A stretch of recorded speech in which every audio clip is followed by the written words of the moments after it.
വാർത്തയിലേക്ക്. മുൻ മുഖ്യമന്ത്രിയുടെ ഗൺമാന്മാരുടെ ജാമ്യാപേക്ഷ ആലപ്പുഴ ജില്ലാ സെഷൻസ് കോടതി തള്ളി. ജാമ്യം ലഭിക്കുന്ന വകുപ്പുകൾ ആയതിനാലാണ് ജാമ്യാപേക്ഷ തള്ളിയത്. മർദ്ദനമേറ്റവർക്ക് കേസിൽ കക്ഷി ചേരാമെന്നും കോടതി വ്യക്തമാക്കി.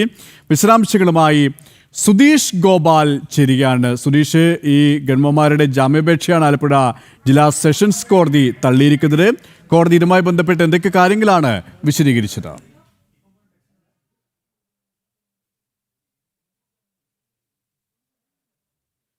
മുൻ മുഖ്യമന്ത്രിയുടെ ഗൺമാന്മാരുടെ ജാമ്യാപേക്ഷ ആലപ്പുഴ ജില്ലാ സെഷൻസ് കോടതി തള്ളി. ജാമ്യം ലഭിക്കുന്ന വകുപ്പുകളായതിനാലാണ് ജാമ്യാപേക്ഷ തള്ളിയിരിക്കുന്നത്.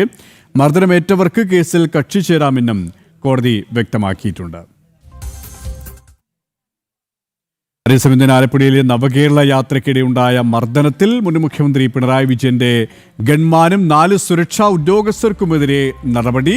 ഗൺമാൻ അനിൽ, സുരക്ഷാ ഉദ്യോഗസ്ഥരായ വിപിൻ, സന്ദീപ്, ഷൈജു, അരുൺ എന്നിവരെ സസ്പെൻഡ് ചെയ്തിരിക്കുകയാണ്. വിശദാംശങ്ങളുമായി സുധീഷ് ഗോപാൽ ചേരുകയാണ്. സുധീഷ്, കോടതി ഇതുമായി ബന്ധപ്പെട്ട് എന്തൊക്കെ കാര്യങ്ങളാണ് വ്യക്തമാക്കിയത്?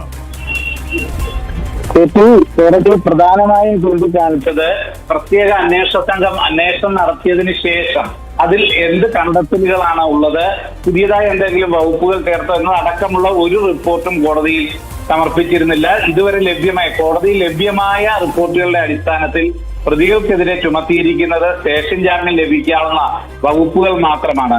അത്തരത്തിൽ ജാമ്യം ലഭിക്കാൻ തടസ്സമില്ലാത്ത ഒരു സാഹചര്യത്തിൽ മുൻകൂർ ജാമ്യാപേക്ഷ പരിഗണിക്കാൻ സാധിക്കില്ല എന്ന് ചൂണ്ടിക്കാട്ടി. ഇതേസമയം റിപ്പോർട്ട് സമർപ്പിക്കാത്തതിലും അതോടൊപ്പം തന്നെ നൽകിയ റിപ്പോർട്ടുകളിൽ സൂചിപ്പിച്ചിരിക്കുന്നത് നാളെ പിന്നീട് പോലും ജാമ്യമില്ലാ വകുപ്പുകൾ ചുമത്താനുള്ള ഒരു സാധ്യത പോലും പറഞ്ഞിട്ടില്ല.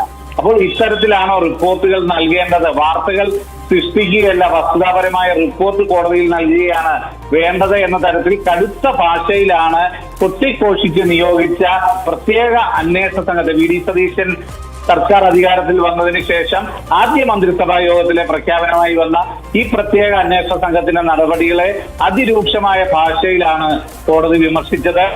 അതിന്റെ അടിസ്ഥാനത്തിൽ മറ്റ് വകുപ്പുകൾ ചുമത്തിയിട്ടില്ല എന്ന് കണ്ടതിന്റെ കൂടി അടിസ്ഥാനത്തിലാണ് ജാമ്യാപേക്ഷ തള്ളിയത്. ഇതേ സാഹചര്യത്തിൽ തന്നെ ഈ കേസിനാസ്പദമായ അക്രമത്തിൽ പരിക്കേറ്റ ഇപ്പോൾ ആലപ്പുഴ MLA കൂടിയായ AD തോമസ്, അതോടൊപ്പം തന്നെ അജയ് ജുവൽ കുര്യാക്കോസ് എന്നിവരെയും കേസിൽ കക്ഷി ചേരാൻ കോടതി അനുവദിച്ചിട്ടുണ്ട്.